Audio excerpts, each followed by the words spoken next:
Good morning guys. Ito guys, papakita ko sa inyo guys kung paano ko gawaan ng paraan yung mga pinagkainan kong mga linagang mais guys. Ito guys, oh, tawagin sa amin to guys. Ito yung agungal o pakaw sa linagang mais. Ito yung tuyo na guys. Yung tuwing bili ko, tatuyuin ko yung ito. Ito yung bili ko ng linagang mais. Kaya ngayon guys, gawaan ko ng paraan guys na napakinabangan guys na pwede mo gawing parang kandila. Ibababad ko siya guys sa ano. Ito siya guys. Natapon nga yung iba dito guys eh. Ito guys. Yung mga pinagkainan ko. Ano ng mais. Bababad ko siya guys sa ano guys, sa wax. Ito guys, oh, yung itatapon ng mga wax guys. Ito ano ko lang guys para makita yan guys, oh. Konti nga lang yan eh.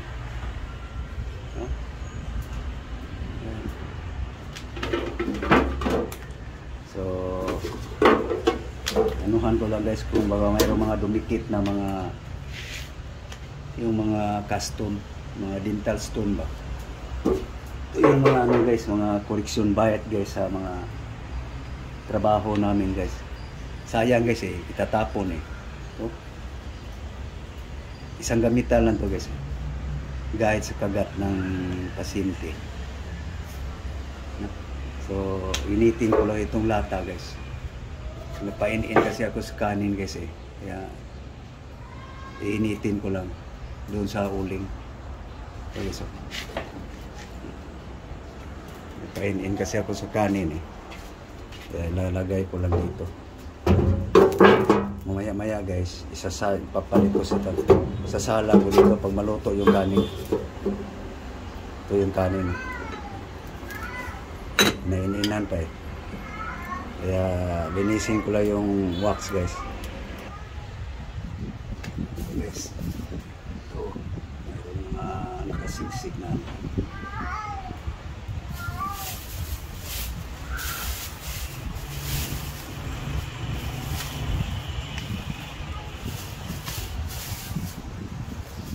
tapo na to guys eh. Kasi lang sayang.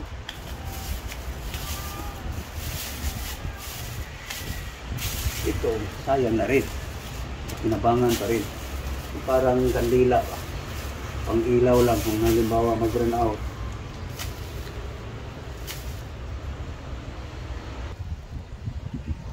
Ito na guys. So, tanawin ko ito mamaya guys. Ito guys. Magano lang ako ng ilang piraso guys na kasyang-kasya lang dito sa wax na matunaw to. Kumbaga ibababad ko to siya guys. Pag tunaw-tunaw na itong wax, mamaya guys, makita nyo guys. Tuyo na to guys. Sayang to guys eh. Kaya gawaan na ng paraan. Nagkainan ko to guys.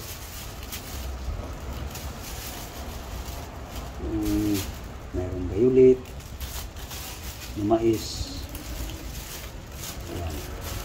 Yan lang muna guys kasi baka kulangin yung wax ko guys. Mag-iipon pa ako ng mga wax guys tulad nito. Tutunawin ko muna guys. Ito guys, tinabi ko na lang yung kanin guys. Init na ba? Hindi pa gaano guys. Mainit na guys, lalagay ko na.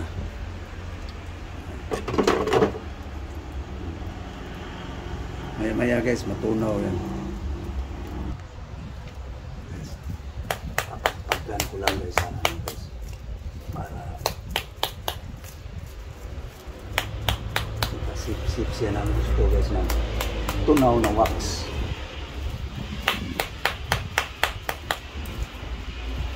Yung tuyo na to guys. Pwede naman ito panggatong guys. Kaso lang, naisip ko, pwede ito gawing pang ilaw. Kasi may wax naman. Problema guys pag mag-run out sa probinsya guys. Kaysa bibili ka ng kandila. Sayang yung wax kasi.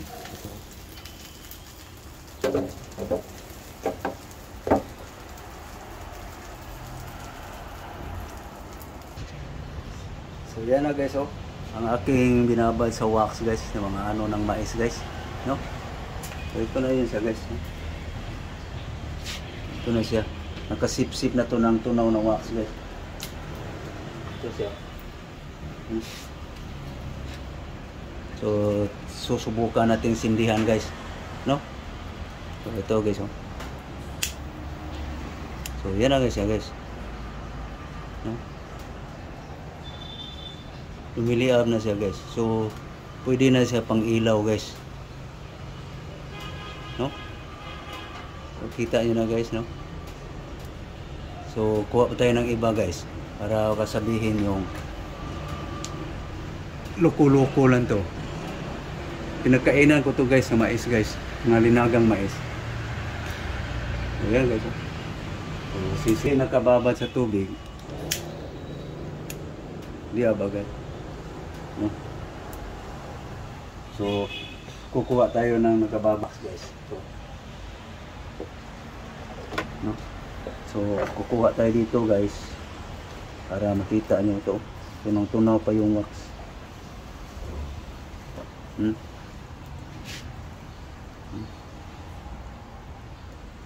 Parang tubig guys, no? So sisindi tayo guys ng wax na basang-basa pa yung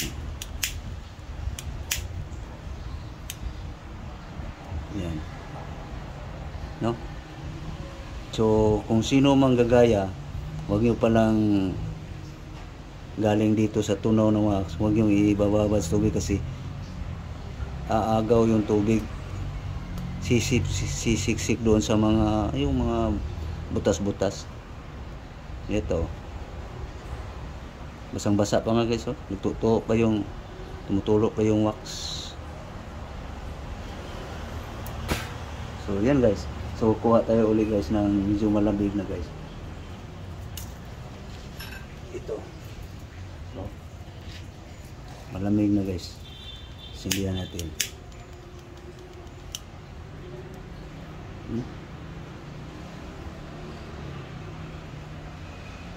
So yan guys, so may pang ilaw ka na. So susubukan natin guys kung anong resulta guys. Hindi ko to papatayin guys. Lagay ko lang to dito guys sa ano, saan ba?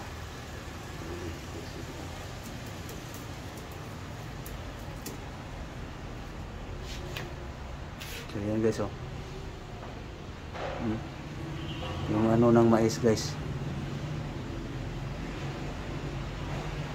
Ganon siya guys. So hindi siya mauupos agad. So itong dito guys sa lata nakababad, alisin ko lang guys. Yan, oh. So hindi maganda guys na galing dito guys, ilubog mo agad sa tubig. Kailangan bayaan mo lang siyang lumamig.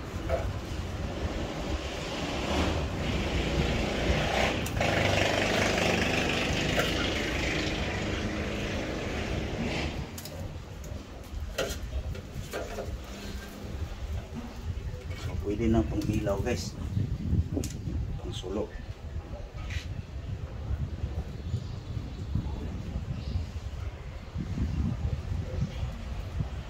Ganda dito guys, kung mayroon kang alambre, itutusok mong ganun. Yung alambre ba, madali lang yung alambre, no? Ganunan mo ng alambre, tapos sisindihan. Ayan.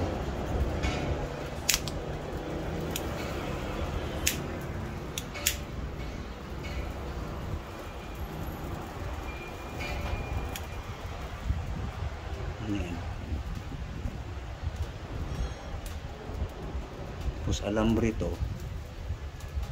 Oh. Yan o. So, hindi ka mapapasok. Barbecue stick lang to guys. Ang sinampol ko guys. No? So, wara-wara nga natin. Halimbawa, mahangin.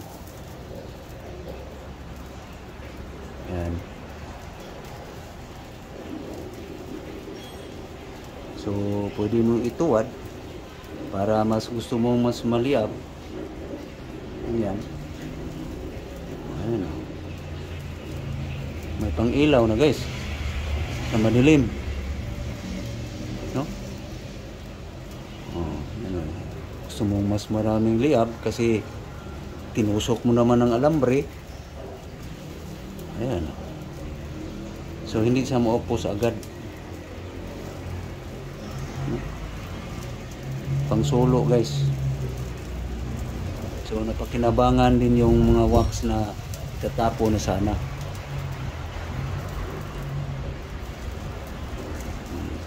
Yan guys ang sistema guys. Hindi ka mapapasok kasi wala namang wax na dumadaloy dito sa halimbawa alambre to eh. Yan. No? So yung ayan guys, oh. May pangsulo ka na. Pwede mo ring ilagay ito sa lata.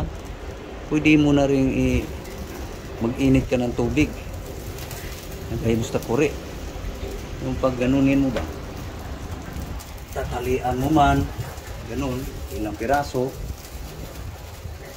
Yun. Pwede ka nang makapagluto. So, yan guys, ang sistema guys. So, ito yung una nating sinindihan guys, oh. No? So, kung makatusok na ng alambre guys, so walang problema. Patay agad. Hipan mo lang, oh.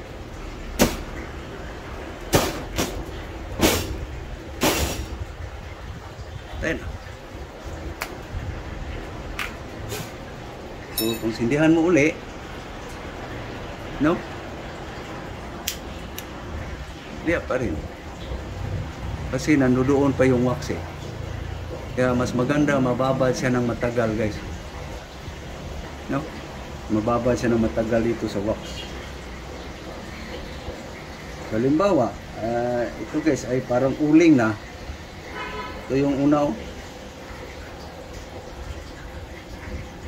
No? So, patayin ko ito guys.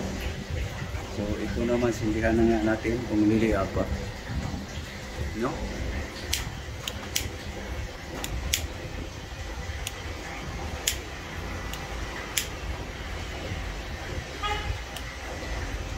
Niliap pa guys kasi may wax pa siya. No? So kung kailangan guys, kailangan tusukin mo ng alambre o katilya man. So may pang ilaw ka na. So aalis ka, mayroon ka lang sing haba ng barbecue stick, may pang ilaw ka na. So sindihan natin uli guys. Sindihan natin.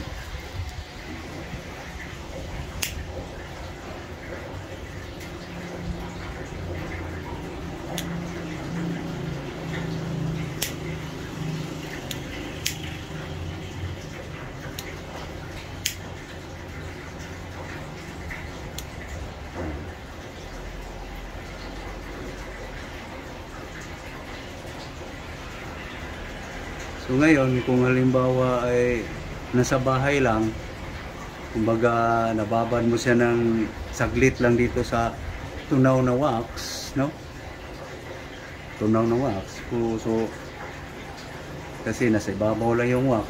Maganda kasi pag matagal siyang nakababad guys, parang kasip-sip siya ng tunaw na wax. So yun, no?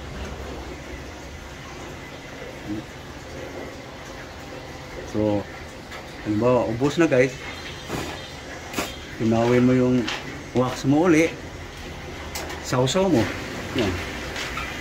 Sausaw mo ulit.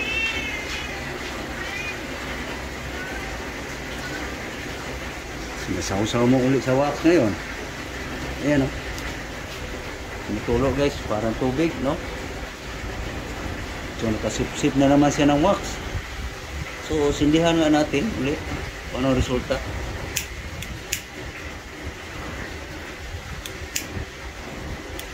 Ayun. Ayan, tumutulo pa yung wax guys, no? Kasi itong wax na to guys, hindi ito tulad sa kandila, no? Na lamang gas. Ibang wax to guys, pang dental yun yung wax, yung itatapo na guys ba. So mahangin guys, oh. So iwara-wara nga natin guys. So hindi siya napalong guys. So kung hipan nga natin,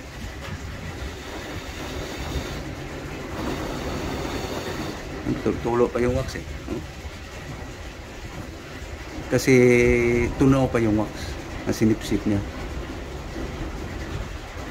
no? Tunaw pa yung wax, no? Tumutulo pa yung wax guys. So ano, huwag mo lang itatapon guys. Halimbawa, palagay mo akala mo wala na, ang wax lang nawala nun guys. Ngayon kung mayroon kang mga wax, pwede mo rin tunawin uli yung kandila, isawsaw mo uli. So patayin nga natin uli guys. Halimbawa lang naubos na, ayan, ubos na kasi parang uling na lang. So isawsaw uli, tunawin mo lang yung tumigas na yung wax doon sa lata mo.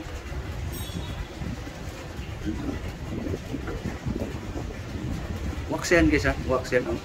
Para malaman yung wax yan guys, tingnan nyo dito sa tubig guys, ipatulog ko guys, oh. Oh. Wax yan, kakala nyo gaas, wax yan, oh. No? So sindihan natin uli.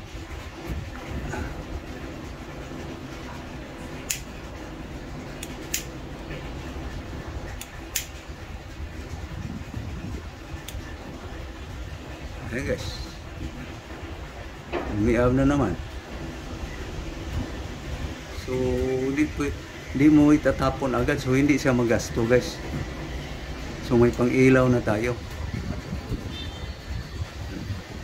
So pabutan natin ng mga ilang segundo guys, no?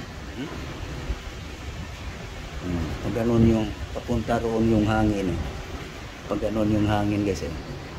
Pag ganun yung hangin. So yan guys.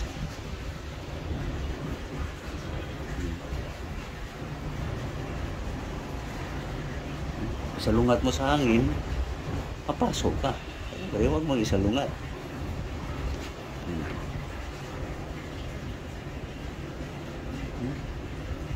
So kailangan lang guys, gagamit ka ng alambre. Ayun, tumutulo pa yung wax, eh.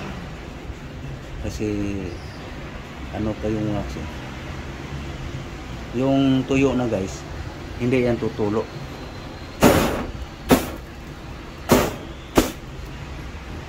Yan na guys. So, dito tayo sa tuyong-tuyo na guys. Malamig na, oh.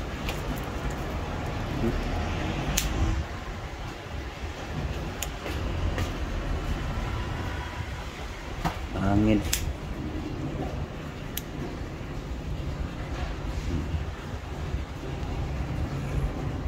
Tipid ka na.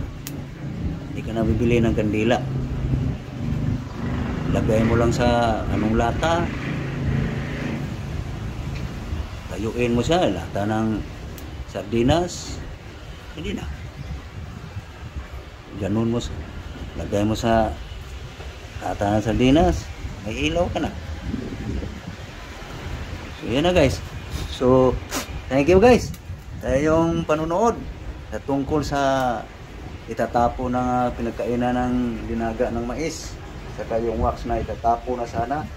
Yan guys, magamit pa sa kinabangan pagdating sa pag walang pang-ilaw sa madilim na lugar. So, thank you guys. Maraming salamat. Bye-bye.